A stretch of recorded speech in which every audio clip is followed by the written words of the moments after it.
रामकृष्ण हरी माऊलींनो, सर्वांना गौरीचा नमस्कार. तर कसे आहात सर्वांचं गौरीच्या स्वयंपाकघरामध्ये स्वागत आहे. तर आज आपण बनवतो एकदम मारवाडी टाईप अशी लसणाची चटणी. तर खूप चविष्ट आणि खूप भन्नाट लागते. तर लहान मुलांना जर समजा तुम्ही चपातीला लावून जर दिली तर रोल बनवून तर एकच नंबर, मुलं आवडीनं खातील. एवढी छान आणि एवढी सुंदर अशी चटणी तयार होते आपल्यावाली. आणि त्याच्यावरती तरंजन तेलाचं बघा किती छान असं मस्त आलेलं आहे. चटणी दिसायला किती सुंदर झालेली आहे. जेवढी दिसायला सुंदर तेवढी खायला सुद्धा खूप छान अशी मस्त झालेली आहे. तर इतकी भन्नाट लागते. तुम्ही समजा एखादी पातळ भाजी बनवली त्याच्यासोबत जर ही चटणी थोडीशी तोंडी लावायला घेतली तर खूपच छान लागते. चवीला पण एक नंबर झालेली आहे. तर चला वेळ वाया न घालवता मारवाडी टाईप आपल्याला लसणाची चटणी कशी बनवायची ते आज आपण बघणार आहोत. सगळ्यात पहिल्यांदा चॅनलवर नवीन असेल तर चॅनलला सबस्क्राईब करा. त्याचबरोबर बेल बटनसुद्धा दाबा, म्हणजे माझ्या अशाच नवीन नवीन रेसिपी तुम्हाला बघायला भेटतील. तर चला वेळ वाया न घालवता रेसिपीला सुरुवात करू. तर इथं आपण सर्व साहित्य काढून घेतलेले आहे. तर साहित्यामध्ये घेतलेले लाल मिरची घेतलेली आहे, लसूण घेतलेलं आहे 2 कांडी, 1 चमचा धने घेतलेले आहे, 1 मीठ घेतलेले आहे, कांदा घेतलेला आहे, लिंबू घेतले, 2 टमॅटो घेतलेले आहे. मोठा असेल तर एकच टमाटे घ्यायचं, छोटे असतील तर अशा पद्धतीने 2 छोटे टमॅटो घ्यायचे. जास्त लाल असतील तर अति उत्तम. तर मी इथे 2 टमॅटो घेतलेले आहे. मसाला छान आपल्याला कांदा टमॅटो बारीक करून घ्यायचे आणि मसाला मिक्सरला बारीक दळून घ्यायचा, म्हणजे चटणी मिक्सरला बारीक दळून घ्यायची आहे. तर मिक्सरमध्ये घालून आपण लगेचच बारीक दळून घेऊया. तर इथे छान असे मस्त आपण गिरवी तयार करून घेतलेली आहे.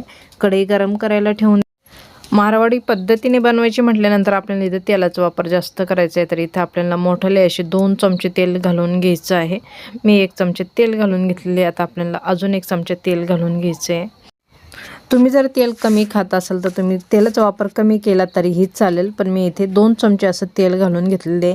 तेल छान गरम होऊन द्यायचे. आपल्याला 1 चमचा जिरे घालून घ्यायचे. जिरे छान तडतड होऊन द्यायचे. त्याच्यानंतर आपण दळलेली मिरची आपल्याला तेलामध्ये घालून घ्यायची आहे.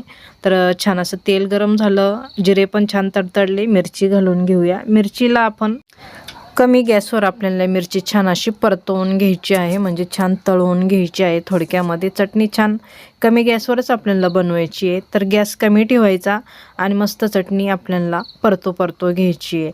तर इथं आपल्याकडं आमचूर पावडर नाही आहे, तर आपल्याला इथं लिंबू घालून घ्यायचं आहे.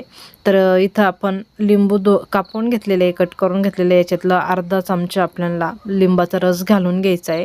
1 चमचा मिरची पावडर घालून घ्यायची. त्याच्यानंतर अर्धा लिंबू आपल्याला रस घालून घ्यायचा आहे. तर अशा पद्धतीने आपण इथं मिरची आणि लिंबू घालून घेतलेले आहे. मिरची पुन्हा छान आपल्याला अशी परतून घ्यायची आहे. तर तेल बघा साईडनी कसं सुटायला लागलेलं आहे, छान असं मस्त तेल सुटतं आहे. अशा पद्धतीने चटणीला तेल छान असं सुटलं पाहिजे, म्हणजे आपल्याली चटणी खूप छान होते. तर इतक्याला वाससुद्धा चटणीचा एवढा छान असा मस्त वास येतो, इतका भन्नाट वास मस्त येतोय. तर अशा पद्धतीने तुम्ही जर चटणी बनवली तर 2 घास जास्तच खाणार, एवढे छान आणि सुंदर अशी चटणी होते आपल्यावाली. तुम्ही एकदा नक्की बनवून बघा. आपण जशी साध्याच पद्धतीने चटणी बनवतो असं एखाद्या वेळेस मारवाडी पद्धतीने चटणी बनवून बघा, एकच नंबर होते, खूप छान होते. आता इथं या चटणीचा एवढा छान असा मस्त वास येतोय ना, तर तुम्ही एकदा नक्की करून बघा अशा पद्धतीने. तर एवढा छान असा मस्त वास घरामध्ये सुटलेला आहे आणि चटणीला तेल पण छान असं सुटलेलं आहे. तर याच पद्धतीने तुम्ही जर चटणी बनवली तर एकच नंबर होणार. लहान मुलांना जर समजा चपातीला लावून दिली, रोल तयार करून दिला तर मुलं हौसाने आणि आवडीनं खाते. मी पहिले असे मुलांना चटणी बनवून रोल तयार करून द्यायचे, म्हणजे ते आवडीनं खात होते. ज्यांचे पण मुलं चपाती खात नाही, पोळी खात नाही, तुम्ही जर अशा पद्धतीने चटणी बनवून मुलांच्या क्रीम रोलवानी बनवून दिलं चपातीला तर खूपच छान, मुलं आवडीनं खरोखर इतकं छान आवडीनं खातात मुलांना. तर गरम गरम चपातीला लावून द्यायचं. तर अशा पद्धतीने चटणी नक्की बनवून बघा. रेसिपी जर आवडली तर लाईक शेअर सबस्क्राईब नक्की करा. त्याचबरोबर बेल बटनसुद्धा दाबा, म्हणजे माझ्या अशाच नवीन नवीन रेसिपी तुम्हाला बघायला भेटतील. चटणी झाल्यानंतर एका वाटीमध्ये काढून घ्यायची आहे. छान अशी मस्त आपल्याली चटणी इथे तयार आहे. तर चला आजच्यासाठी धन्यवाद. भेटूया एका पुढच्या नवीन रेसिपीमध्ये. तोपर्यंत छान राहा, मस्त राहा, खुश राहा आणि अशा पद्धतीने चटणी नक्की बनवून बघा. खूप टेस्टी आणि खूप भारी होते. तर चला भेटूया एका पुढच्या नवीन रेसिपीमध्ये. तोपर्यंत धन्यवाद.